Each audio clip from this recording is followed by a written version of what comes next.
Hi all, hope everyone is doing well. One of the things that I really want to emphasize is that be it about economics, be it about anything else, courses, life, woo, just feel free to email me, contact me. I'll be glad to meet with people. However, what I want to talk about right now is GDP, the gross domestic product. So I posted a couple of videos so that you could see what other people had to say about GDP. But now I want to add my own 2 cents worth, or should I say my own $2 trillion worth. As we saw in some of the videos and the text, etc., GDP is just the value of all the goods and services produced within a country in a year. What that really means is it's a measure of what did the United States or what did any nation produce within 1 year. Now, the videos talked about final goods and services, just when things are in their final form and have been sold. So what I want to do now is look at the components of GDP. So the first and the largest component of GDP is consumption. I gathered some data for the United States. This is for 2019. Consumption. This is what consumers consumed. New automobiles that people bought. Apples that people bought. New homes. If Amazon just built a new distribution facility near Columbus, that's part of GDP as well. But the largest part, which doesn't include that Amazon facility, is consumption, what consumers buy. I try and teach you certain things that are related to the real world. And one of the key things that I want you to remember is that this is a consumer-driven economy. Roughly 2/3 of GDP is what consumers consume. In other words, when you look at all the goods and services that are produced in the United States, about 2/3 of those go in consumption. If you look at a nation, for example, like China, the figure is much less. So the first part of GDP is consumption, $14.6 trillion. That's not, for instance, those are the actual numbers. Now, consumption can be divided up into three parts. What we call durable goods, non-durable goods, and services. Durable goods are things that are, according to the definition, supposed to last 3 years or longer. So, for example, a new automobile is supposed to last 3 years or longer. A washing machine, a computer, etc. Non-durable goods are things that are produced that are expected to last less than 3 years. An apple, a pizza, this sweater. Now, interesting to note, this sweater is actually older than 3 years. Shh, don't tell anyone. But that being the case, the idea here is the definition rests on how long are goods supposed to last? And if the answer is 3 years or less, we call them non-durable goods. Services. This is anytime somebody provides a service for you. Had to cancel my haircut. That would have been a nice service. But education is a very large service. Healthcare is a very large service. So now here's the question. If we look at the United States, what is the largest one of these three? Ready? The answer is services. Now, here's another important fact that you should remember if you want to understand what's going on in the real world. The United States is a consumer-driven economy, and the vast majority of consumptions is in services. People spend a lot on services. This is almost half of the gross domestic product. So we spend a lot of money on things like education, health, daycare, and other types of services. So, if we look at it, there's a second part of GDP. That's what we call investment, when businesses invest. I mentioned earlier when Amazon opened up a new warehouse facility and distribution center near Columbus. That's part of investment. Boeing, if Boeing builds a new factory, that's part of investment. If General Motors decides to buy equipment to produce more cars, that's part of investment. And you can see that investment is much smaller than consumption. The next part of GDP is government spending. The government buys a lot of things. School buildings, roads, defense equipment, missiles, ships, etc.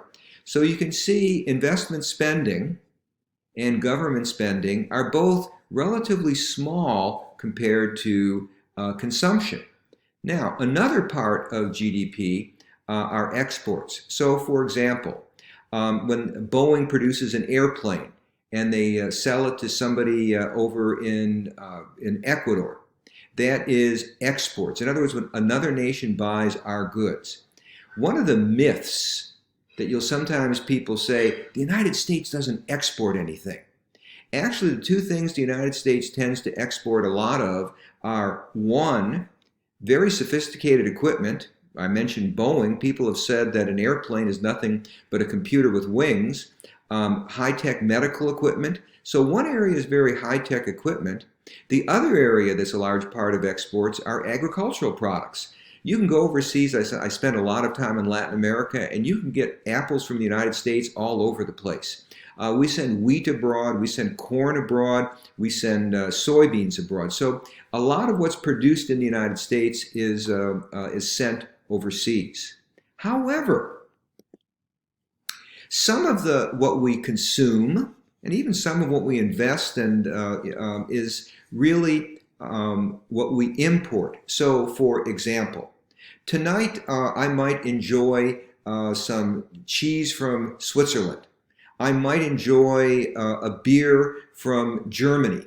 I might enjoy some wine from France.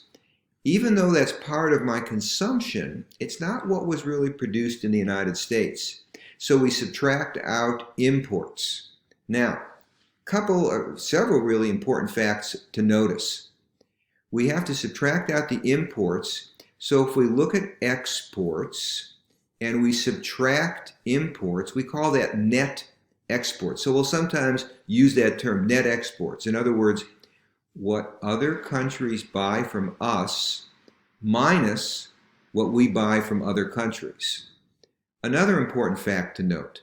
Notice, we send out $2.5 trillion worth of goods. We import $3.1 trillion worth of goods. The difference is 0.6 trillion. That's 600 billion. As one senator in the United States once remarked, $1 billion here, $1 billion there. Pretty soon you're talking about real money. But anyway, this difference here between what we export and what we import, that's called the trade deficit. So our net exports are actually about 0.6 trillion. That's 600 billion.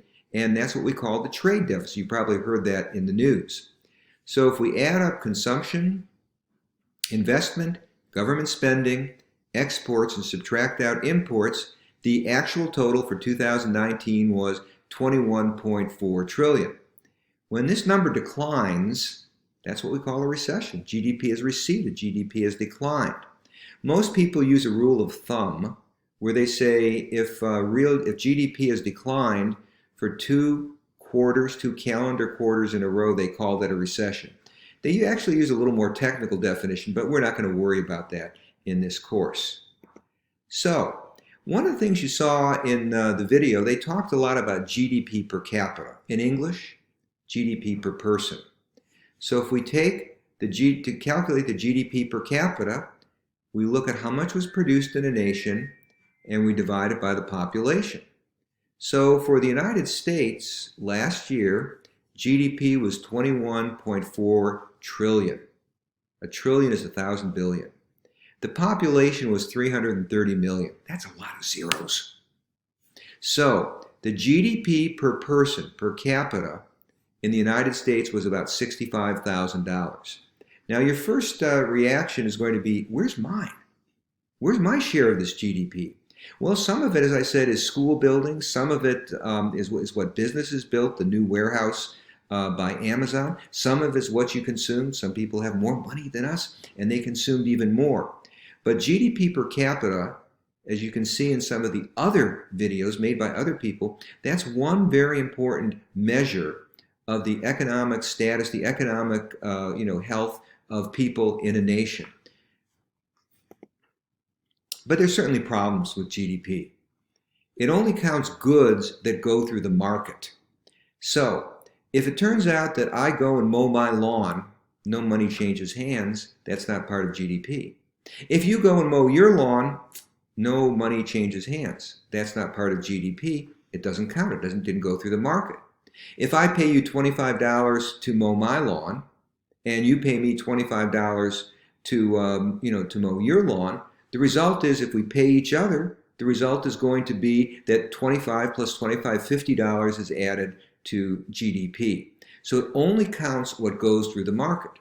Furthermore, it only counts legal goods. It doesn't count illegal drug sales. It doesn't count prostitution.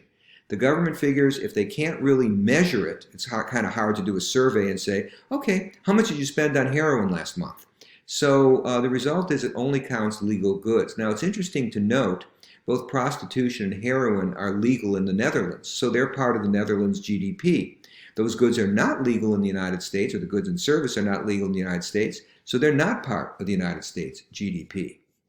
GDP says nothing about bads. So if when we produce a lot, it creates pollution, or if we have a society that has a lot of crime, anything like that, GDP says nothing about that. GDP is not a measure of the distribution of income. That was our last unit. We were looking at the distribution of income.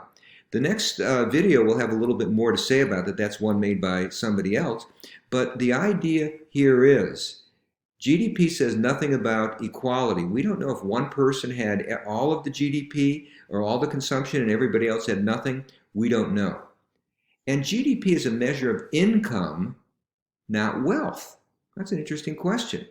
What's the difference? Income, I love this diagram. I love making it. It's the old bathtub example. Income is what we call a flow. Income, that's all the money that comes in 2019 or 2020. Expenditures, that's a flow. In other words, it's something that comes in 2019, it's something that goes out in 2019. A stock is an accumulation. So, for example, if you have the water running, if your income is greater than your expenditures, you accumulate wealth. So let me give you an example. In 2015, I bought a Honda. I still have that Honda. It adds nothing to this year's GDP.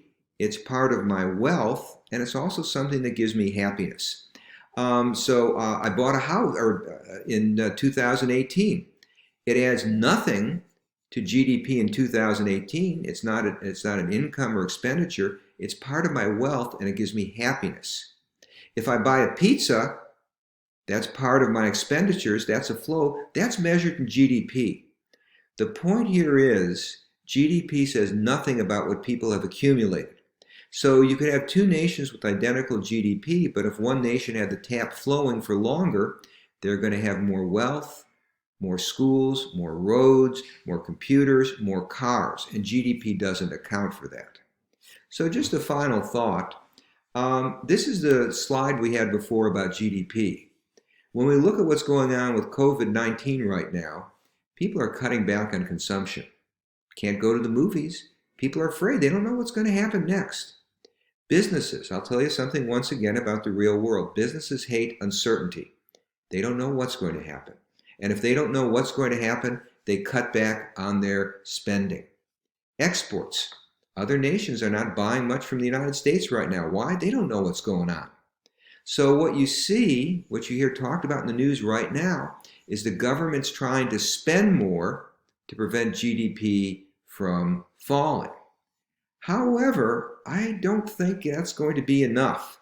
My best guess is GDP is going to go down. I'm going to bet that we're headed for a recession. My best guess is it will be relatively short and relatively deep. So take care, stay well, and please, any questions about economics, any questions about OWU, or if you just want somebody to talk to, drop me an email. I can also set something up by Google Hangouts, phone call, whatever. Stay well.